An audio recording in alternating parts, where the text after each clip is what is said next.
Olá a todos e bem-vindos. Olhem, hoje vamos mergulhar numa daquelas perguntas gigantes, não é? O que é que nos faz ser quem somos? Juntos, vamos tentar desvendar os segredos do desenvolvimento humano. Então, a grande questão é mesmo esta, não é? Como é que é possível que uma única célula se transforme nisto tudo? Em cada um de nós, uma pessoa única e complexa. É um puzzle que tem intrigado filósofos e cientistas durante séculos, e é esse puzzle que vamos tentar montar hoje. Ok, então para começarmos a desembrulhar este mistério, há uma primeira ideia que temos de ter bem clara. O desenvolvimento não acontece ao acaso, não é um caos. Pelo contrário, é uma jornada com uma ordem muito bem definida. Pois é. E se formos ver a definição mais técnica, o desenvolvimento é basicamente um conjunto de mudanças que são previsíveis. E esta palavra, previsíveis, é mesmo a chave de tudo. Ou seja, as coisas não acontecem à toa, seguem um padrão. Cada nova etapa constrói em cima da anterior. Pense nisto como subir uma escada, de grau a degrau, ao longo da nossa vida. E claro, isto leva-nos logo àquela que é, se calhar, a discussão mais antiga de todas. O que é que pesa mais? É o plano que trazemos de fábrica, a nossa genética, ou é o sítio onde essa fábrica é construída, ou seja, o ambiente? A famosa questão da natureza versus educação. Basicamente, há duas grandes equipas nesta discussão. De um lado, temos a malta que, como o filósofo Rousseau, acredita que a natureza é que manda, que já nascemos com um plano genético que nos guia. Do outro lado, temos gente como o John Locke, que defendia que nascemos como uma tábula rasa, uma folha em branco, e que é o ambiente, a nossa experiência, que vai escrevendo a nossa história. Mas e se o local de construção não for uma coisa só?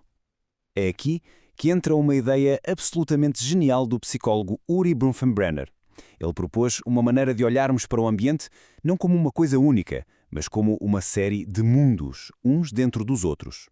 A analogia das bonecas russas, as matrioscas, é perfeita para isto. Imaginem, o nosso ambiente tem várias camadas, desde a mais próxima e pessoal até à mais ampla e cultural. E o mais fascinante é que todas essas camadas estão a interagir umas com as outras e a influenciar-nos ao mesmo tempo. Vamos lá então abrir a primeira boneca, a mais pequenina. Esse é o nosso microsistema. É o nosso dia-a-dia, o aqui e agora. São as nossas relações diretas, a família, os amigos mais próximos, a escola. É o nosso mundo imediato. Ok, a boneca seguinte é um mesossistema. E aqui o truque não está nos sítios em si, mas nas pontes, nas ligações entre esses sítios. Pensem, por exemplo, na relação entre a família de uma criança e a escola. Se os pais e os professores falam a mesma língua, se estão alinhados, tudo flui melhor. Se há ali um curto-circuito, a criança vai sentir isso na pele. E agora a coisa fica ainda mais interessante. A camada seguinte, o exossistema, é sobre os sítios onde nós nem sequer metemos os pés, mas que nos afetam na mesma. Como assim? É simples. Imaginem que um dos pais tem um dia horrível no trabalho. O stress que essa pessoa traz para casa vai afetar toda a família, mesmo que a criança nunca tenha estado no escritório. Percebem a ideia? E por fim chegamos à boneca maior de todas, aquela que contém tudo o resto, o macrosistema. Isto é o ar que respiramos. É a cultura do país onde vivemos, as leis, os valores sociais, as crenças dominantes. É o grande pano de fundo que molda todas as outras camadas. Pronto, depois de vermos estas camadas todas, vamos fazer zoom in. Vamos voltar àquela primeira bonequinha, o microsistema, e focar-nos naquilo que é, talvez, a nossa primeira e mais importante ligação de todas, a vinculação. A ideia que se tinha antigamente era muito transacional, digamos assim. Acreditava-se que um bebê criava um laço com a mãe porque, bem, ela dava-lhe de comer. Era uma questão de sobrevivência. Mas uma série de experiências veio virar esta ideia completamente do avesso. E a experiência que mudou tudo foi a de Harry Harlow com pequenos macacos. História incrível. Deram estes bebés macacos a escolha entre duas mães falsas. Uma era feita de arame, fria, mas tinha um biberão com comida. A outra era de pano, quentinha e fofa, mas não dava comida nenhuma. E o que é que aconteceu quando os macacos se assustavam? A escolha era esmagadora. Corriam todos, sem exceção, para a mãe de pano, para o conforto. A lição foi brutalmente clara. O conforto, o contacto, a segurança não é um luxo, é uma necessidade biológica primária. E é exatamente a isto que o psicólogo John Bowlby chamou de vinculação. Não é só gostar muito de alguém. É aquela ligação emocional super profunda que nos dá uma espécie de porto de abrigo. Uma base segura a partir da qual nos sentimos confiantes para ir explorar o mundo. E para estudar isto na prática, uma colega de Bowlby, Mary Ainsworth, criou uma experiência genial chamada situação estranha.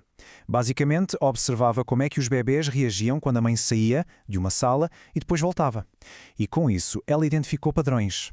Os bebés com uma vinculação segura, por exemplo, ficavam visivelmente aliviados e felizes quando a mãe voltava. Já os com vinculação evitante quase que a ignoravam.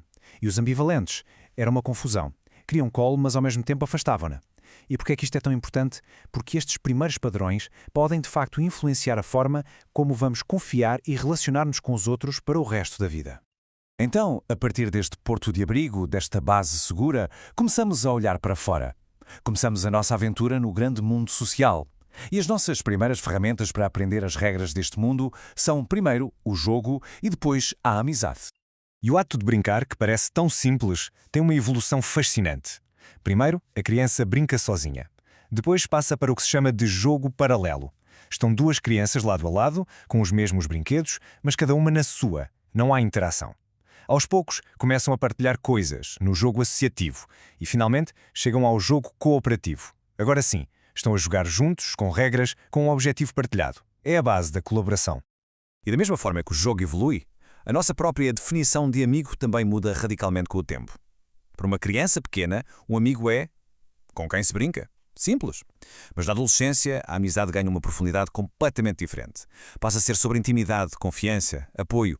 Os amigos tornam-se o nosso espelho. Ajudam-nos a perceber quem somos já para além da nossa família. Ok, depois desta viagem toda, vamos voltar à pergunta do início. Com todas estas peças do puzzle na mesa, o que é que podemos concluir? A grande conclusão é que a resposta não é o plano ou o local de construção, não é natureza ou educação. A resposta é que nós somos a história que é escrita pela interação constante, dinâmica, entre as duas coisas.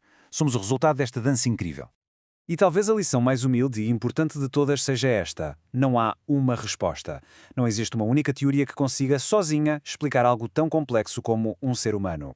O que nós somos é uma tapeçaria, tecida com todos estes fios: a nossa genética, os ambientes onde vivemos, as relações que criamos, a cultura que nos rodeia.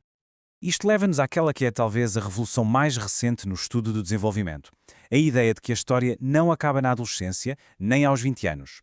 Hoje em dia, percebemos que o desenvolvimento é um processo que dura a vida inteira. Desde a concepção até ao último dia, há sempre potencial para crescer, para mudar. O que nos deixa, como última reflexão, não é? Se a nossa história nunca está realmente acabada, se estamos sempre em construção, então talvez a pergunta mais poderosa não seja quem sou eu, mas sim em quem me estou a tornar. Fica a pensar nisto.